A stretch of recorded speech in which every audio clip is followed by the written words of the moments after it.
Hey there, I am back again for our third competency within the CASEL social emotional learning framework.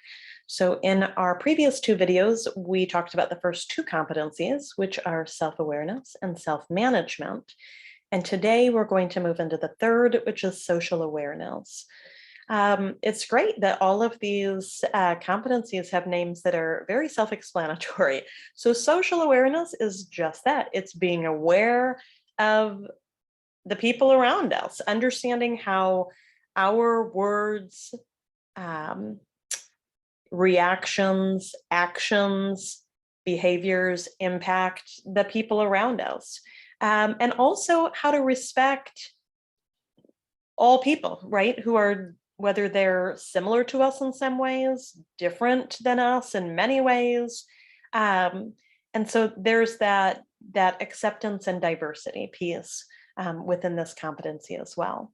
So how do we build social awareness skills in kids? Now, remember, we've talked how this is sort of like a stair-step process, right? We start here with self-awareness, and then we move here to self-management, and now we're here with social awareness. And you kind of have to build those lower tier competencies up before moving on to the middle and the higher tier. So within social awareness, some of the things that we can kind of work with kids on, first is helping them understand social cues, how to read social cues, how to read their audience, is something that can be very tricky for humans in general, not just kids. So reading the body language and the facial expressions of the people that they're talking to, knowing when to end a conversation, knowing when somebody seems busy and now maybe isn't the best time to go ask them for a favor.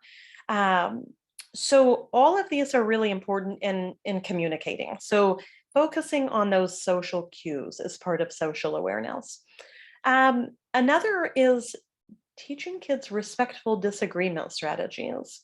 What I mean by this is, so we've all probably seen in the last few years, especially, particularly on social media, we seem to have this lack of being able to disagree and remain friends with people and understand that we are going to disagree because we're all humans and we're different and we have different opinions. And how to do that respectfully seems to be gone. It's much easier in this age of social media to just unfriend somebody, right? Or unfollow somebody rather than saying, hey, you know, I disagree with you on this and here's why. We just say, that person is dead to us now. And so teaching kids how to respectfully disagree, that they can have an opinion, that their opinion is not right or wrong. Somebody else's opinion isn't right or wrong, good or bad. And that we can still be friends with people and interact with people who think differently than us, and that's okay. Personal boundaries is another kind of important part of social awareness, understanding our own boundaries, setting our own boundaries, but then also respecting the boundaries that other people set, whether those are personal space boundaries or whatever it is.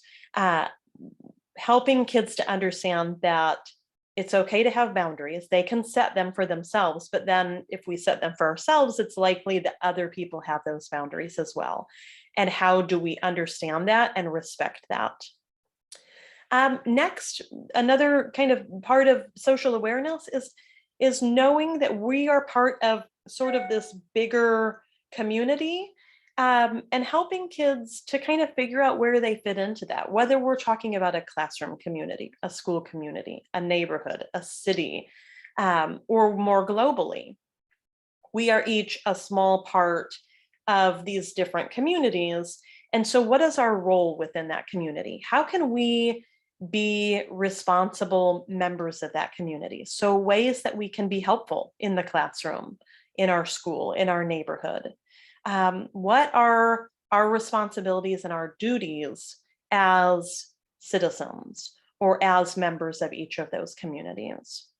And then lastly, I mentioned toward the beginning that part of social awareness is the acceptance and diversity piece. So a really important part of this competency is learning about different cultures, people who are different than us, and knowing how to be respectful of the differences in humans, of our different cultures, our different beliefs, um, and accepting everybody as just humans.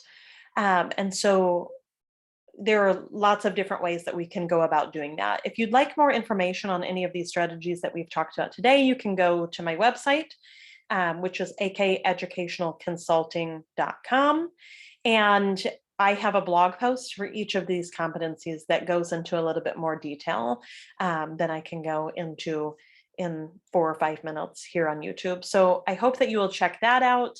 And I hope that you will join me back here next time when we talk about relationship skills.